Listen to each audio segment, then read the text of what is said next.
Okay, VC, I'm back. I'm trying. Gotta give me credit now. I am trying to get through this quicker.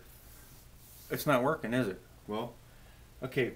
As I was saying with the Jimi Hendrix stuff, this comes with my highest recommendation. Great item at a great price. And already, I mean, these things are very limited and their prices going up, up, up. And all these records come with my highest recommendation.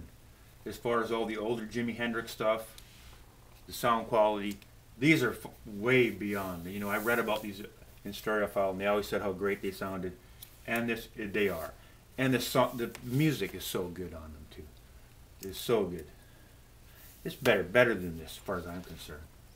And then again, I've talked about this before. This is this newest one that they've done now. What a great record this is. Fantastic sounding record. And the music on it is just great. I don't know where they come up with these songs, and they're fantastic. Better than the Birdie stuff, as far as I'm concerned. So all those Jimi Hendrix stuff, highly recommended. Now, I've had this for probably 20 years, and I bought this, I think, from Red Trumpet as well. I bought it used though from them, and wow, this is always such a great sounding record. And so I saw this on eBay, brand new, classic records, and it was I think about $26. Guy was selling it. I'm like, wow, that's pretty cheap for these records. So I picked it up. Maybe it'll be better than this one, and then, you know, I can get pretty good money for this. I'll probably get $29 for this one. Get my money back. But this does sound really nice now. It's got some really good sounding qualities to it. But overall, this is a lot better. And you know, the reason I was wondering is because I've had before these Master CBS sound, and I've had the Boston was on that. And of course, when I got the Friday Music reissue of the first Boston LP, it was better than this. Not a lot, but it was better. So I said, wow. And I sold the Boston record like that. But compare these two. This one, if you are thinking about getting this, whatever, you've got it, and you can find this one, get this one. If you've got it, don't worry about anything else.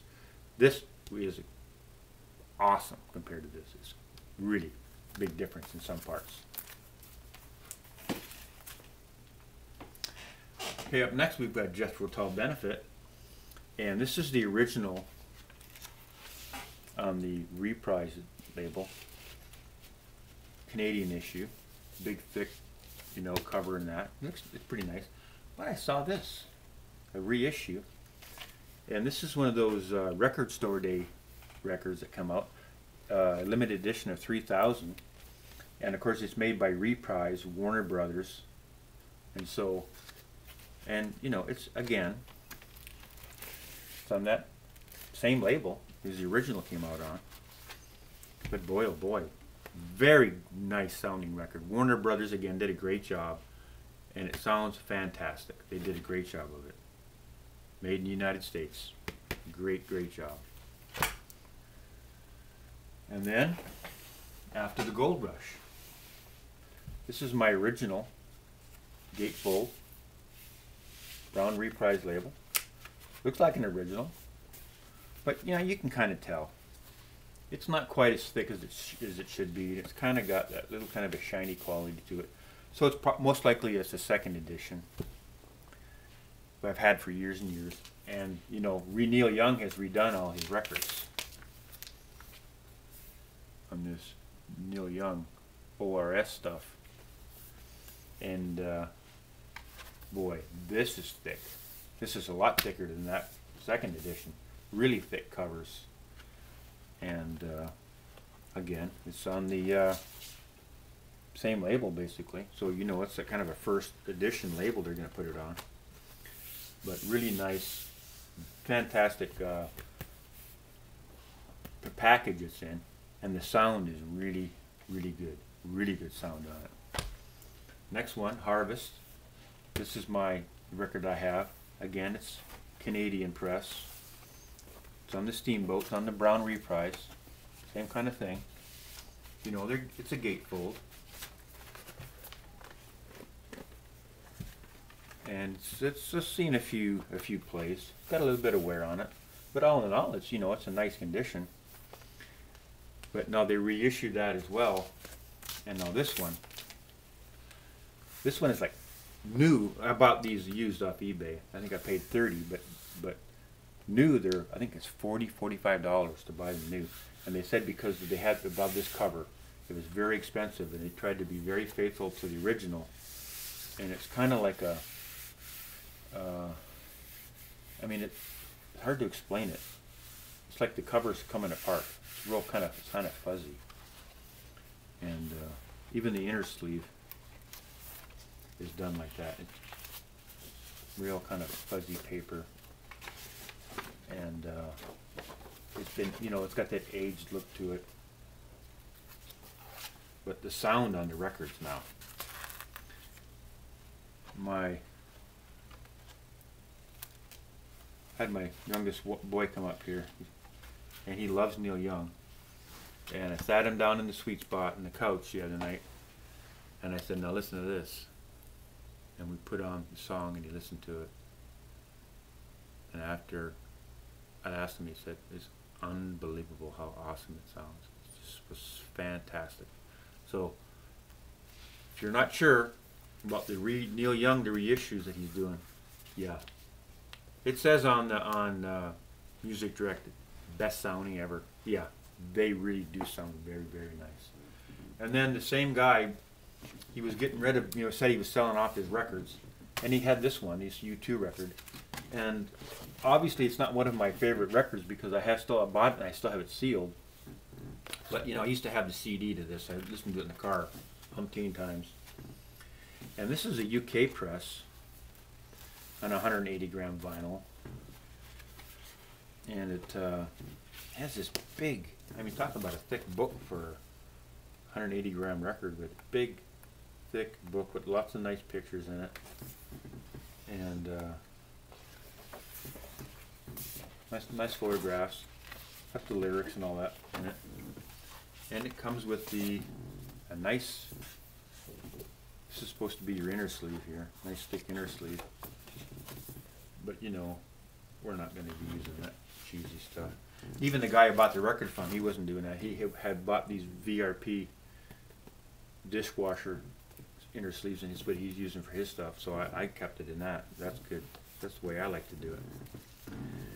And he was the same guy that was selling the Neil Young stuff. He had this one on sale, and I put a bid on it, like $6 something, and I won it. Nobody else was bidding on it.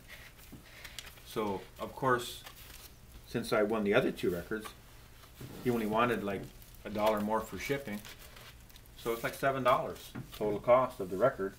And then I've got this one sealed, so it's probably worth $10 on eBay sealed.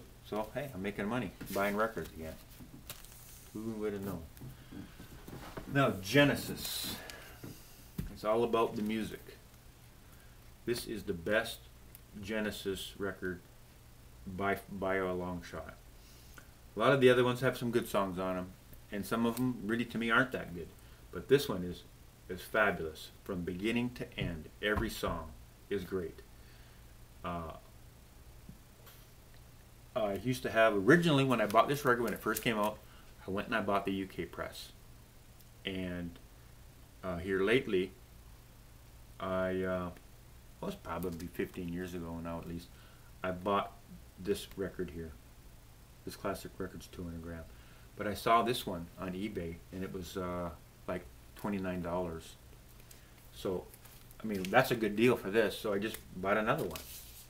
Who knows? But there, I picked it up. Picked it up for a good deal. Now, Roxy Music Stranded. What's the deal with Roxy Music Stranded? Okay. This one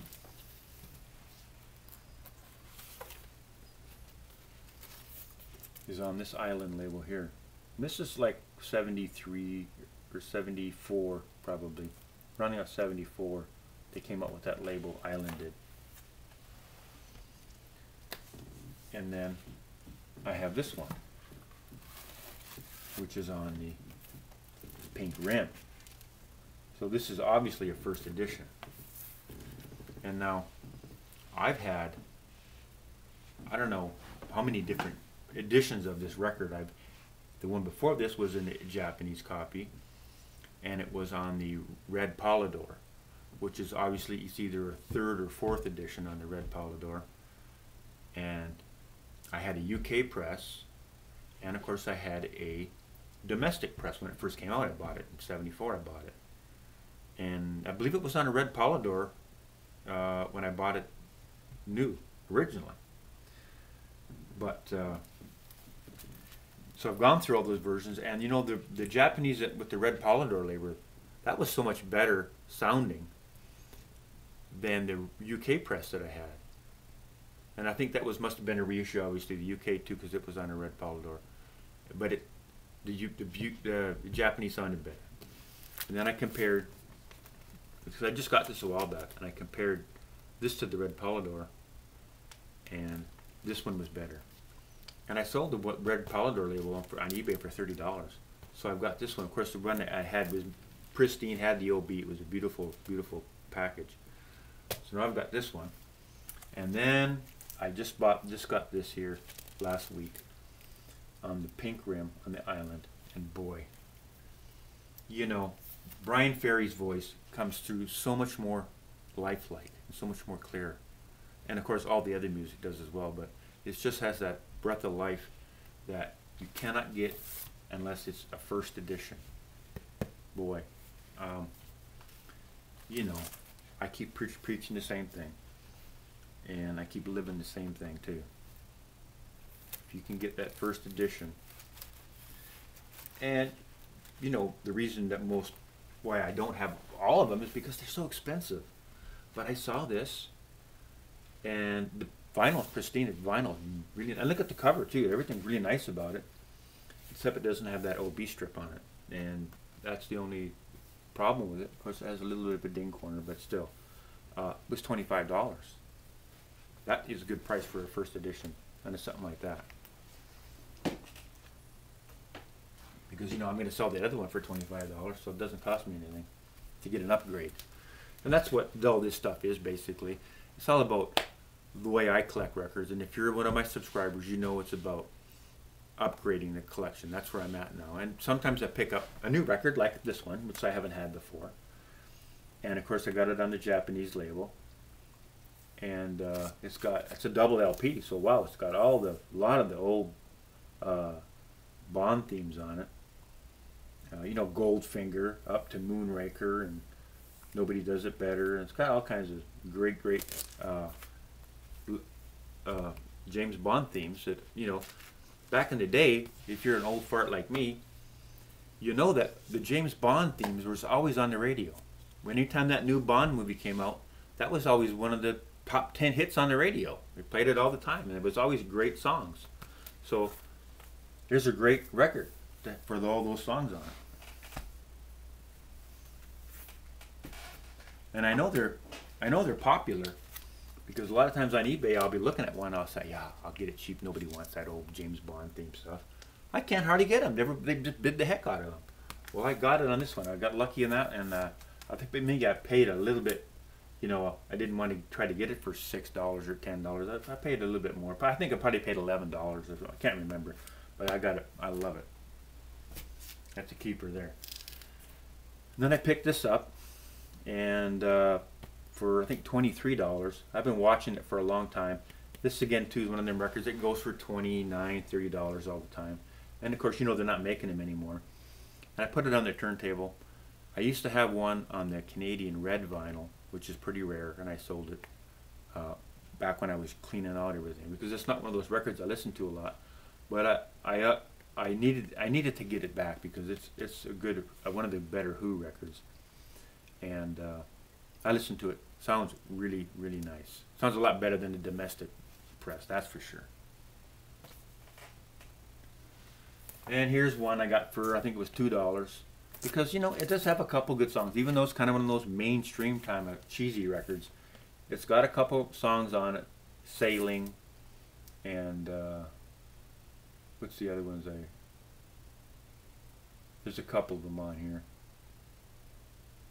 Ride like the Wind. Wow, you know that's a great songs, and you listen to them on this Japanese super vinyl like this, it doesn't get any better. Great singing, great harmonies, and on a great sounding record. And then I picked up this. This is a Japanese record as well, on the Japanese pressing. Magic Sam Bluesman, West Side Soul. Yeah, that's an older record right here. Made, originally made in Chicago on Trio Records. And you know that's an old record because you know look at the way the back is done on the Japanese and all that. It's an old record. I don't remember, but it's got 1966 and stuff on here like that. So great find. Got it for a pretty good price too. And then I picked up a new copy of this. I got an upgrade to the Japanese. Looked nice with the OB and the whole deal on the Boston record. Now when it comes to Stevie Wonder, Innervisions for me is the only record to get. All the other ones it's not real big on all that stuff. But there is 2 songs on here, Too High and Higher Ground. And I was able to get, this is I think probably a 2nd edition, Canadian press. It's still a gatefold and all, but it's on a Motown blue label, Canadian type of deal. And you know what? This this Canadian press here, boy, it sounds really, really good. I was really impressed with this record, especially on Too High. It's got this cymbal that they keep hitting on there, and they really mic that cymbal up, and boy, it sounds like the cymbals in the room with you. You don't hear better cymbal music hitting on than on this record. I saw this, and this is a 1st edition Japanese now.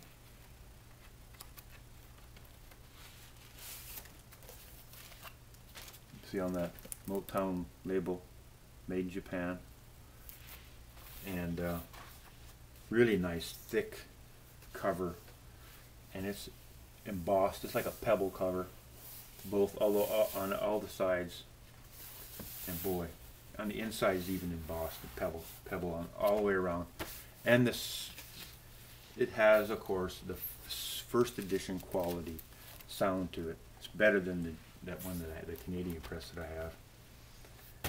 And that will conclude now the 2nd installment of new record finds, and I hope you all enjoyed it.